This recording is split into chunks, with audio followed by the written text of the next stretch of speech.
आता आपण आलो आहोत मालवणला यात्रा बंदरच्या इकडे हिरलेवाडी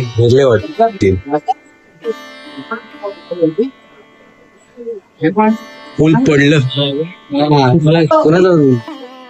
हे आमच्या वाडीतलं पंढरीनाथ मंदिर आहे. इथे सर्व कार्यक्रम होतात. मागे गणेश जयंती वगैरे. आज सत्यनारायणाची पूजा आहे. गणपतीचा 3रा दिवस आहे आणि असे बहुतेक कार्यक्रम आमच्या वाडीमध्ये इथे होत असतात या मंदिरामध्ये.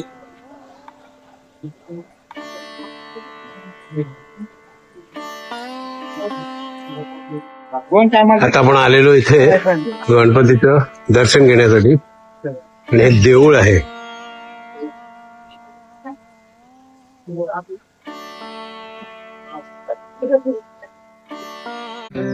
आहेत फायटर कोंबडे.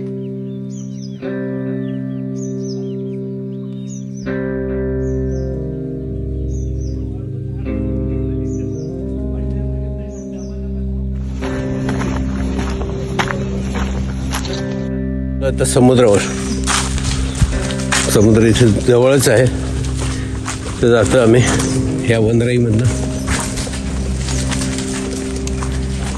चालत.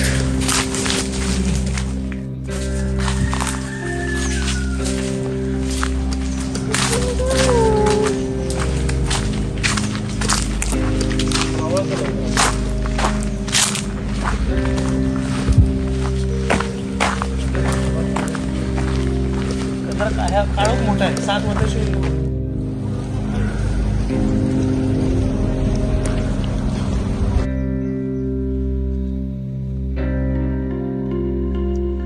ह्याला अळी म्हणतात. अळी हे जे गोल रिंगण दिसतंय ना तुम्हाला त्याला अळी म्हणतात. माडासाठी केली जाते. ही बघा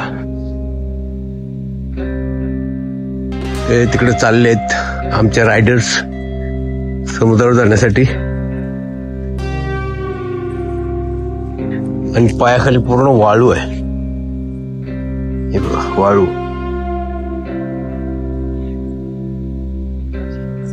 खूप मोठी नारळाच्या झाडाचं हे आहे. मस्त आहे एकदम फिरण्यासारखं आहे. सर या. हे बघा मोहर लागलेत झाडांना आंब्याचं.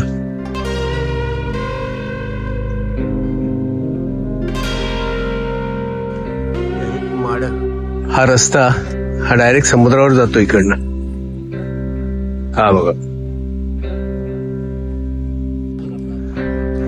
इथे मस्त संध्याकाळचं सनसेट आहे बघा आणि ह्या माडाच्या मधनं आपण बघतो. माडाच्या मधनं दिसते बघा छान असं.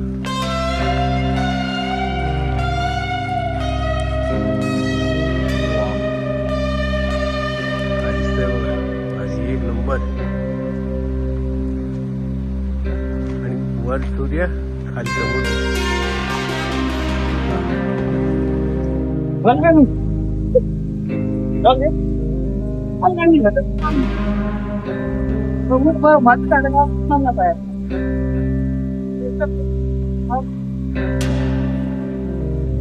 काय नाही ना रम्य समुद्र किनारा आहे जबरदस्त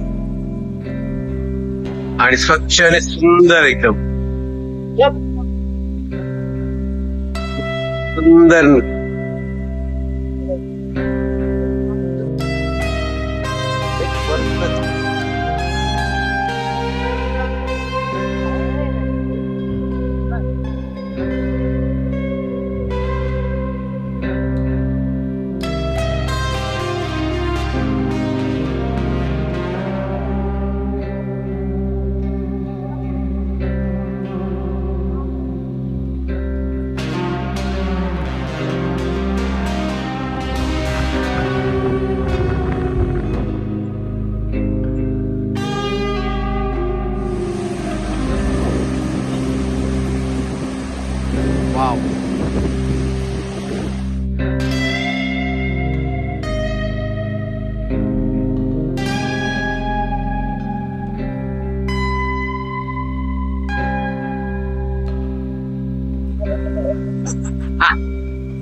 चला चला, कमान कमान.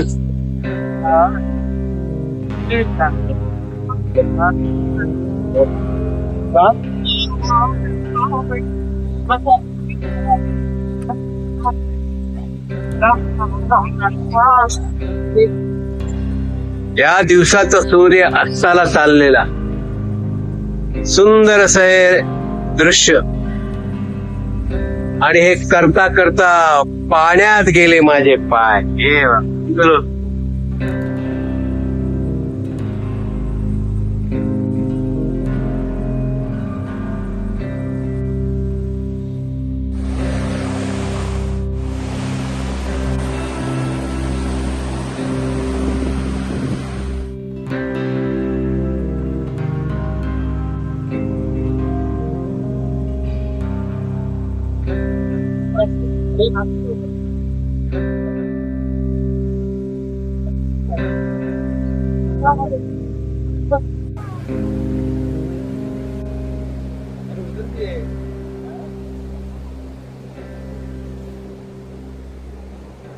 किलनकर सर या ना.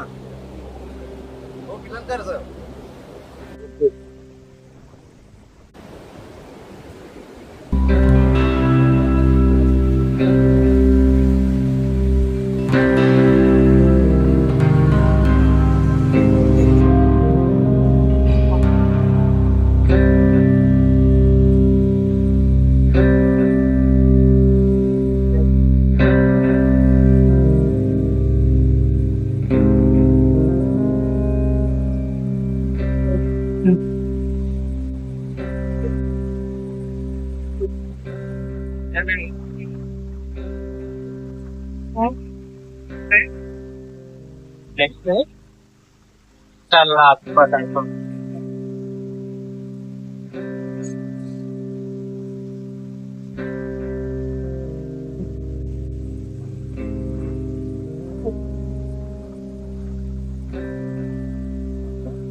आमचा लहान मुलगा खेळतोय बघा.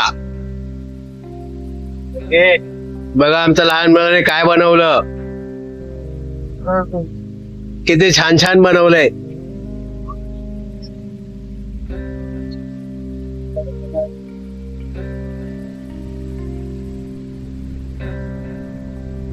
दोन लहान मुलं आहेत आमच्या बरोबर आलेली.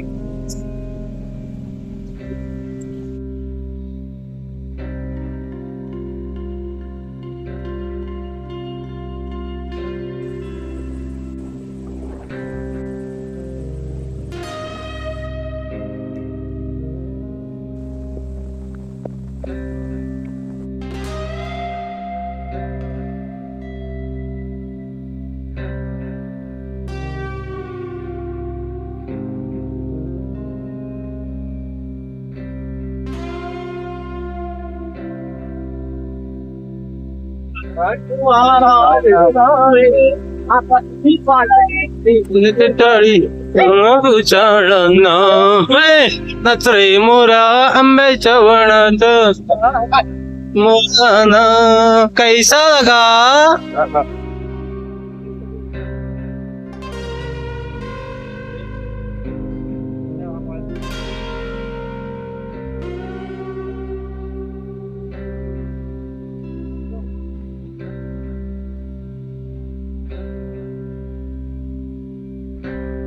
सकाळी आपण डायरेक्ट बघूया.